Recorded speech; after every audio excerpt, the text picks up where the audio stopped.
In this video, I'm going to show you how to capture incredible reflection photos with your iPhone. Now, if your goal is to capture the kind of images that really stand out and that really attract the attention of the viewer, you should try to show the world to people like they've never seen it before. And one great way to accomplish that goal is by including reflections in your photos. You might be wondering, where can you find opportunities for reflection photography? Well, it turns out that these opportunities are almost everywhere. And as a photographer, you have to learn to recognize them. And that is a topic that we'll come back to over and over again in this course. There are great photo opportunities all around you, but you as a photographer have to train your mind to recognize those photo opportunities so that you'll know what to look for and how to use these opportunities to get the best shots possible. Now, in order to take reflection photos, the first thing you're going to need is a reflective surface. And there's a lot of different things you could use as a reflective surface. Perhaps the most common example is the surface of water. Whenever you have a surface of water, and this could be a lake, a river, the sea, or just a tiny little puddle in the city, that is a great opportunity for reflection photos. But of course, it's not just water where you can capture reflection photos. You could literally use anything that reflects light, including things like ice, glass surfaces, storefronts, shiny cars, or any other things that reflect light. So there are reflective surfaces all around. You just have to learn how to recognize them. All right, that's enough talking for now. Let me show you how to capture beautiful reflection photos with the iPhone.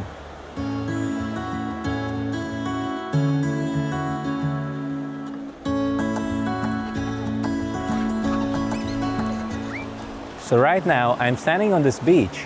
And what's interesting about this specific spot is that we have these puddles that are kind of all around me. And those puddles, to me, represent a reflection photography opportunity. Now, if I look at the sea itself, you'll see that there are waves, and those waves, as beautiful as they are going to prevent me from capturing a mirror-like reflection. With that said, if I walk just a little bit away from the sea, here, closer to these puddles, I think I'll have a better shot of capturing reflections. Now, what we also have here is my daughter, Emily. She's playing in the water. It's a beautiful, warm evening, and she's going to be the subject for our reflection photos. Now, one of the first things you're going to notice when you look at the screen of my iPhone is that if I'm standing up here, if I'm taking this shot from the height of a standing person, you don't really see much of a reflection. But look what happens as I start to get lower.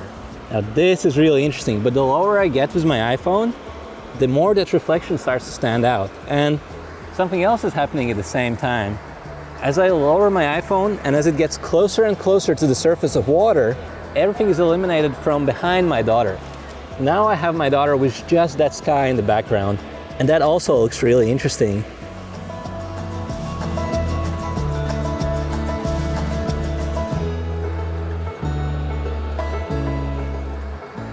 You're also going to see that since we have those waves, I don't get a perfect mirror-like reflection. I think it's interesting because it distorts the reflection, but if those waves get too strong, then the reflection might just disappear altogether. So it's a balancing act. Just a little bit of waves is fine. Too much waves aren't going to look good. There's one more thing I have to be careful with, and that is the focus. Now, the autofocus of the iPhone usually works really well, but here, I'm presenting my iPhone with a really challenging situation because it doesn't really know exactly where I want to focus. I know I want to focus on my subject, but the iPhone looks at the entire scene and half of the image is really close to me. It's literally right here, reflected in the water. And what that means is that the autofocus will often set focus much closer than it should be. In other words, the focus might accidentally get set on that water in the foreground rather than my subject in the background. So if I want to be absolutely sure that the image will be in focus, I need to tap and hold my finger on my subject, and now both focus and exposure are locked on my daughter, Emily. I'm going to see if I can get my daughter to stand up. I think that would make for a nicer reflection shot. Emily, can you stand up, please? All right, now that looks just beautiful. I have my daughter in that reflection. That reflection is getting distorted just a little bit. We have just the right amount of waves, not too much, but just enough to give these photos a nice distortion, and that looks really cool.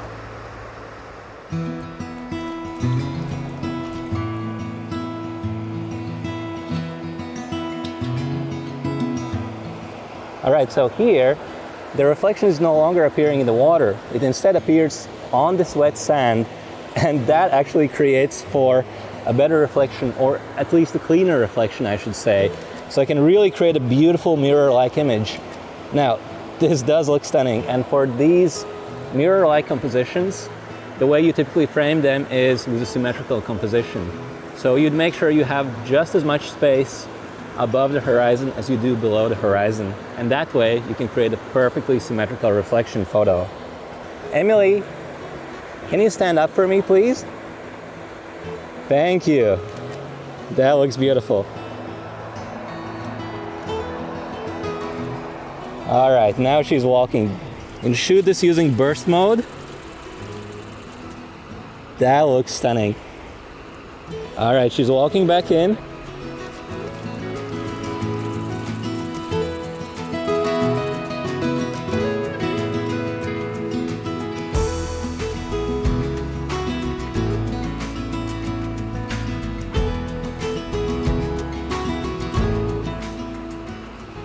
Now my daughter is playing in the sand, and that does look kind of cool.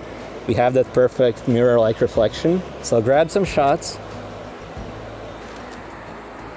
And I think I got the exact shot that I was looking for. And while I'm really happy about how that shot turned out, I don't want you to get the wrong idea that reflection photography is something you can just do on the beach. There are great opportunities for reflection photography pretty much everywhere. So for the next part of this video, we're gonna head to city center to see what kind of reflection photos we can capture there.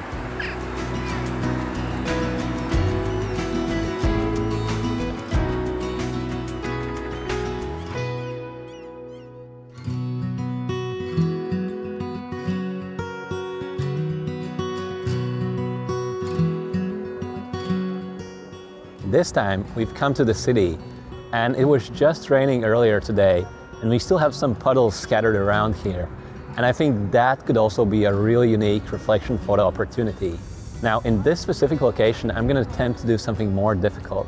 I'm going to try to capture the kind of shot where I have a person reflected in the puddle.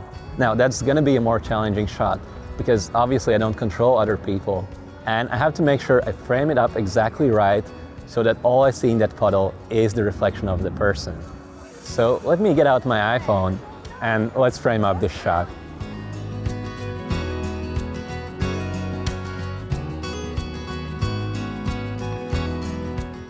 Now from this angle, I'm pretty much looking straight down at the puddle, and that's why I don't have much of a reflection at all.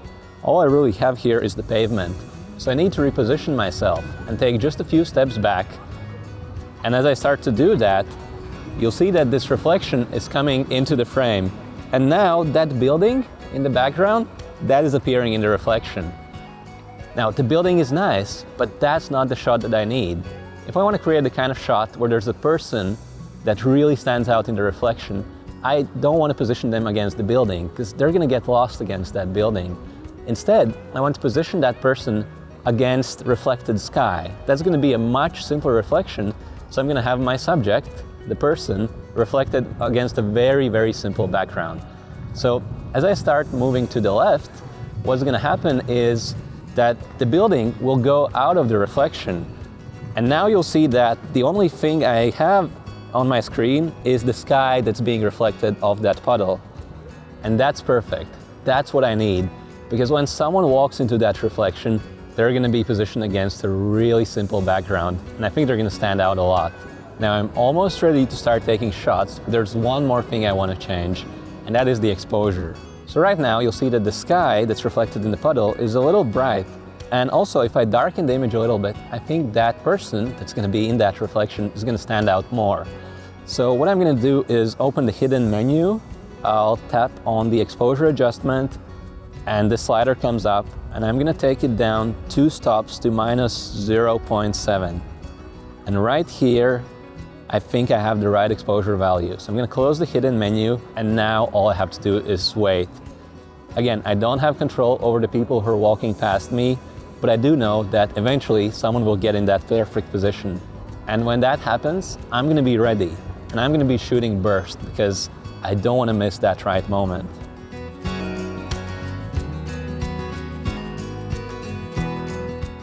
All right, it looks like someone's coming, so I'm gonna be shooting burst. Look at this image right here. It turned out exactly how I wanted. So I have a lone person, just one person, one subject, that's standing out perfectly in this reflection. You notice how the hands of that person are also in a perfect position, so they're not overlapping, they're just a little bit to the side of the person to create a beautiful silhouette in that reflection. And I also have a bit of that lantern. You could say it's a bit of a distraction, but I think it actually works well here. So I'm really happy with the image I just captured. But while I'm here, while I'm in the perfect position, I'm gonna see if I can do this again. And just so that you know, most of the times this doesn't work out because the person has to walk in the exact right position. If they're too far or too close to you, or if you're at the wrong height, maybe you're too high or too low, you're not gonna get that perfect shot. So there's some trial and error involved, but if you do this enough times, if you shoot burst, you are gonna get the shots that you need.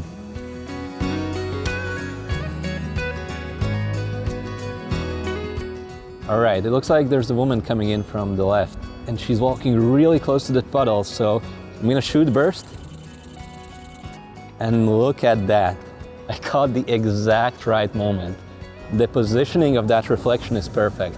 It takes up pretty much the entire puddle reflection, but I'm not cutting off anything. So I have her entire body inside of that reflection. And because we've combined that reflection with reality, which is her shoes, we get this really beautiful, really special photo that tells an interesting story that I wouldn't be able to tell otherwise.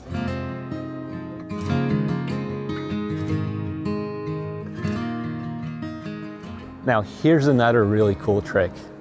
Any of these reflection shots can be flipped upside down. And if you do that, you're gonna get an entirely different image that is gonna be more surreal. So it's the kind of thing that the human eye is never gonna see, but you can simply rotate the image by 180 degrees, and then you get an entirely different image that looks even more interesting. All right, it looks like the sky is starting to clear up a little bit, and those puddles are drying up fast. But that's okay with me, because it's not just puddles that you can use for reflection shots. In fact, anything that reflects light can be used for a reflection image. And if I'm in the city, two things that definitely come to mind are glass surfaces, especially glass windows and glass walls, as well as cars. Those can both be great sources of reflections. So let's keep exploring and let's see what else we can come up with.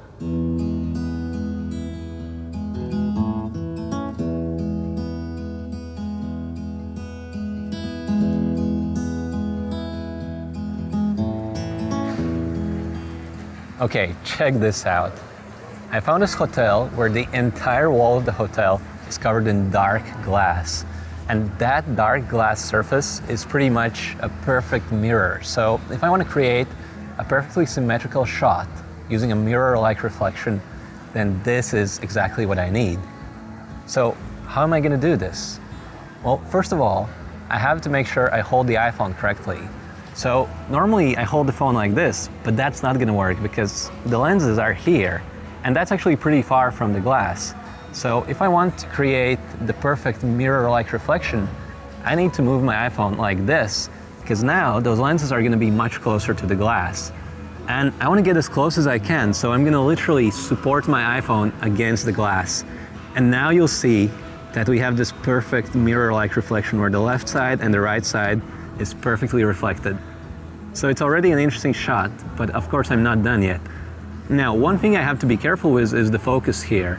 This glass actually takes up half of my image, and the glass is really close to my lens. So there's some risk that the iPhone might set the focus on the glass, not where I want the focus to be set on my subjects. So I don't want to take any chances, and that's why I'm going to set and lock focus myself. So I'm going to tap and hold my finger right around here, and I expect this to be roughly the distance where my subjects are going to be when I'll be pressing the shutter.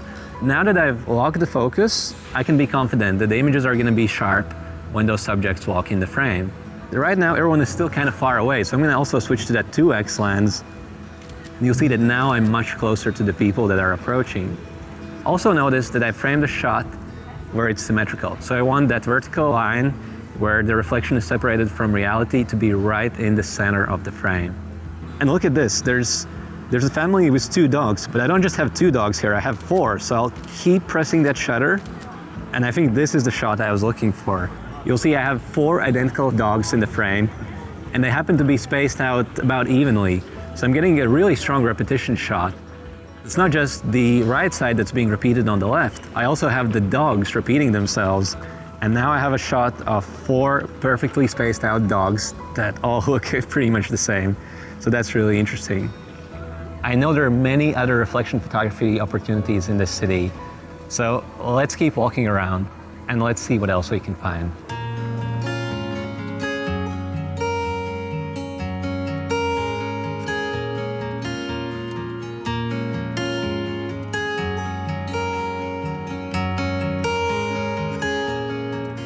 All right, look what I found. Over there in that window, the sun is being reflected. And that reflected sun is also being reflected in the windshield of this car.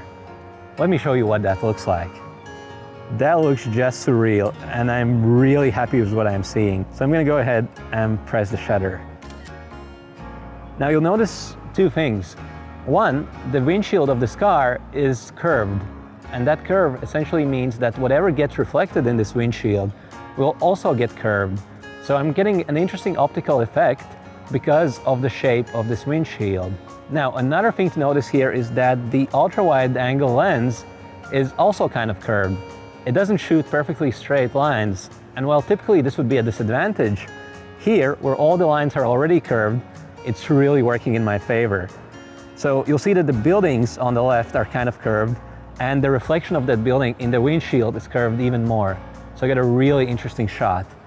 But I think it could be even better if we had a person. Now, if you look at the left-hand side of the frame, you'll see that I have the shaft of light. So if someone walked through that shaft of light, then I'd get an even better shot. So what I'm gonna do is just stay here with the shot already framed up, and I'm gonna wait. And when that moment is right, I'll press the shutter again.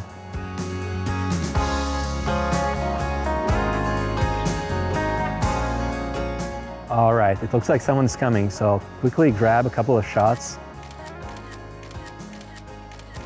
Now look at that shot.